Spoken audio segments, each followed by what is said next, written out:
જય માતાજી મિત્રો, આજે હું તમને એક ખૂબ જ મહત્ત્વની ખબર આપવા આવ્યો છું। સરકારે રેશન કાર્ડ ધારકો માટે નવા નિયમો અને નવા ફાયદા જાહેર કર્યા છે। જો તમારું પણ રેશન કાર્ડ છે તો આ વિડિયો પૂરો જુઓ, કેમ કે આ માહિતી સીધી તમારા પરિવાર માટે જ છે। અને આ વિડિયો પૂરો જોયા પછી જો તમને આ લાભ મળે છે તો કોમેન્ટ બોક્સમાં જરૂરથી જણાવજો, અને જો આ લાભો તમને નથી મળતા તો એ પણ જરૂરથી જણાવજો, જેથી બધા લોકોને ખબર પડી જાય કે તમને લાભ આપવામાં આવે છે કે નથી આવતો। અને શરૂઆત કરતાં પહેલાં જો તમે ચેનલને સબસ્ક્રાઈબ ન કરી હોય ને તો એ પણ જરૂરથી કરી લેજો। શું નવું છે તેની વાત કરીએ તો મફત રાશન ચાલુ રહેશે। હવે દરેક ગરીબ પરિવારને મફત રાશન મળતું રહેવાનું છે। ઘઉં, ચોખા, દાળ, ખાંડ બધું જ પહેલાંની જેમ તમને મળતું રહેવાનું છે। મહિલાના ખાતામાં દર મહિને 1000 રૂપિયા આવશે। સરકારે નક્કી કર્યું છે કે રાશન કાર્ડ પર નામ ધરાવતી મહિલાના ખાતામાં દર મહિને 1000 રૂપિયા જમા થશે। આથી મહિલાઓને પણ સીધો ફાયદો થવાનો છે।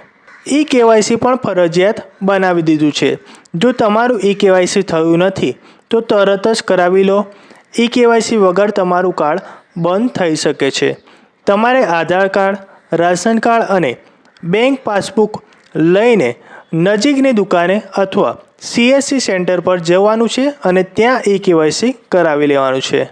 નવી યોજનાઓ પણ જોડાઈ છે। હવે રાશન કાર્ડ સાથે તમને બીજા ફાયદા પણ મળવાના છે, જેમ કે PM આવાસ યોજના, ઉજ્જવલા ગેસ યોજના, આયુષ્માન ભારત આરોગ્ય કાર્ડ વગેરે જેવી યોજનાઓમાં તમે જોડાઈ શકો છો। APL, BPL, અંત્યોદય બધાને અસર થવાની છે। આ નવા નિયમો બધા પર લાગુ પડવાના છે, એટલે કે તમારું કાર્ડ કઈ કેટેગરીમાં છે એ જાણવું જરૂરી નથી। શું કરવું પડશે તેની વાત કરીએ તો તમારું ઈ-કેવાયસી તરત જ કરાવી લો।